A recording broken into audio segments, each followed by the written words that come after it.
His scouts told him the village was too large. He ignored them. His orders said to wait for reinforcements. He didn't wait. He split his regiment into 4 pieces, charged downhill into terrain he hadn't scouted, and was never seen alive again. Somewhere on that ridge, he finally understood he had made a terrible mistake. June 22, 1876. Lieutenant Colonel George Armstrong Custer rode his 7th Cavalry Regiment out of the Yellowstone River camp toward the valley of the Little Bighorn River with orders that were specific on one point. Do not attack without the other columns. General Alfred Terry's plan required a coordinated pincer movement, 3 converging forces arriving simultaneously to prevent the Indian camp from escaping in any direction. Custer had been given those orders. He had acknowledged them, and he had no intention of following them. George Armstrong Custer was a man built for a different era, trapped in the wrong decade. In the Civil War, he had been extraordinary, a cavalry commander of genuine genius, reckless in the way that the chaos of battle rewarded. First in, fastest moving, willing to take risks that methodical men calculated as suicidal. He had made Major General at 23, the youngest in the Union Army. He wore a velvet uniform he designed himself. He had a flair for theater that his superiors found useful and his enemies found infuriating. The war ended. The theater went dark. On the frontier, his qualities became problems. Recklessness became insubordination. Theater became self-promotion. He had been court-martialed in 1867 for abandoning his command and riding 200 miles to visit his wife. He had been suspended without pay for a year. He had come back because Generals Sherman and Sheridan needed him for the winter campaigns against Plains tribes. Campaigns that rewarded the quality he was best at, attacking without hesitation. His political ambitions were an open secret. He was cultivating a public image that would support a presidential run. A great victory on the plains, against the most wanted gathering of hostile warriors in the country, would serve that purpose perfectly. The Crow scouts who rode ahead of the column reached the top of a ridge on June 25 and looked down at the valley of the Little Bighorn. One of them, a man named White Man Runs Him, said later that his heart sank when he saw what was below him. The camp stretched for 3 miles along the river. There were thousands of lodges. The horse herd alone was enormous, a dark mass on the valley floor. This was not a small hunting camp. This was the largest gathering of Plains Indian people in living memory. Lakota from every band, Northern Cheyenne, Arapaho, brought together by Sitting Bull's call and the government's ultimatum.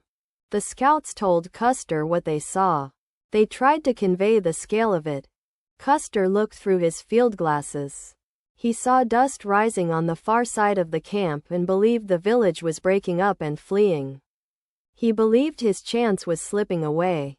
He did not wait for the other columns. He did not wait for General Terry's converging forces. He gave orders to attack immediately. Then he made the decision that sealed what followed. He divided his regiment. The 7th Cavalry had approximately 650 men.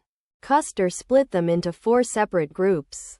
Captain Frederick Bentine's battalion to the south, Major Marcus Reno's battalion to cross the river and attack the southern end of the camp directly. A pack train of supplies under an escort, and his own 5 companies, 210 men, to ride north and strike the camp from the flank. The theory was a coordinated assault from multiple directions that would overwhelm the village before it could respond. The theory required the village to be the size they expected. It wasn't. Reno's battalion crossed the river and rode toward the southern end of the camp. What came back at them was not the disorganized resistance of a village caught off guard. It was a wall of warriors. Hundreds of them, moving fast, with weapons and horses and fighting men who had been waiting for exactly this. Reno's charge dissolved into a fighting retreat. His men scrambled back across the river and up a bluff, where they would remain pinned down for the rest of the day. Benteen, arriving from the south, received a desperate message from Custer. "Come on, big village. Be quick. Bring packs." He joined Reno on the bluff. Between them they had enough men to hold but not enough to advance. Neither ever reached Custer. What happened to Custer's battalion in the hills north of the river? Between roughly 4 and 5 in the afternoon of June 25, 1876, was reconstructed afterward from physical evidence and the accounts of warriors who survived the battle. The 210 men rode along the bluffs above the river, looking for a crossing point. Warriors poured out of the camp and up the coulees, dry creek beds cut into the hillsides, in numbers that the scouts had tried to warn about and Custer had declined to believe. The battalion was cut apart. Small groups of soldiers made stands at different positions on the ridge. A knob that would be called Last Stand Hill, a ravine, a dry creek, as the warriors surrounded and overwhelmed them. The whole action lasted less than 1 hour by most accounts. When the warriors withdrew that evening, 210 soldiers were dead in the hills above the Little Bighorn River. Among them was Lieutenant Colonel George Armstrong Custer, found with 2 wounds, one in the chest, one in the left temple. He was 36 years old. The Army needed a narrative. A disaster of this scale, the largest U.S. military defeat since the Civil War, happening 10 days before the nation's centennial, required explanation. The explanation that was constructed placed the blame on Major Marcus Reno, who had retreated. Reno spent years facing inquiries and accusations. His military career was destroyed. Custer, who had ignored his orders, divided his regiment against a force he'd been warned about, and led his men into terrain he hadn't scouted. Custer got a monument. He got paintings, novels, films. He got the mythology of the Last Stand, the doomed hero making a final glorious resistance against impossible odds.